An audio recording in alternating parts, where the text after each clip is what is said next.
কিন্তু আপনি যদি পরকালে বিশ্বাসের দাবি করেন, আবার এমন জীবনযাপন করেন যেটা দেখে মনে হয় পরকাল বলে কিছুই নেই, যদি আপনার কাজে এবং কথায় মিল না থাকে, তাহলে সম্ভবত আপনার নিজেকে প্রশ্ন করার সময় চলে এসেছে। এখানে অনন্তকালের জন্য আপনার ভালো অথবা খারাপ থাকার ব্যাপারে কথা হচ্ছে, অথচ আপনি এখনো ব্যাপারটাকে গুরুত্ব সহকারে দেখছেন না। তাহলে মৃত্যুর সময় আর কি কি ঘটবে?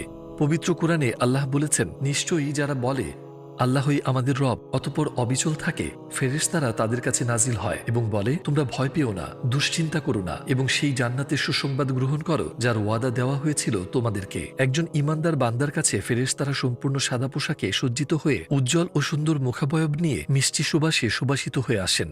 কিন্তু যে ব্যক্তি ঈমান ছাড়া জীবন কাটিয়েছে তার জন্য এ এক ব্যথায় ভরা মুহূর্ত।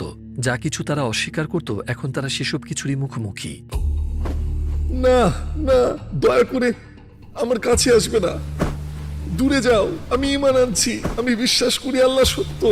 দয়া করো, আমাকে শুধু আর একবার সুযোগ দাও। আমার বন্ধুরা সব কোথায়? আমার সঙ্গীরা কই? আমাকে বাঁচানোর মতো কেউ কি নেই? কিন্তু এই মানুষটার জন্য ভীতিকর ব্যাপারগুলোর এটা কেবল শুরু। মৃত্যুর পরে কি হয় সে ব্যাপারে এখন কথা বলা যাক। মৃত্যুই শেষ নয়, এটি অস্তিত্বের বিনাশ নয়, এটা শুধুমাত্র এক জগৎ থেকে অন্য জগতে স্থানান্তরিত হওয়া।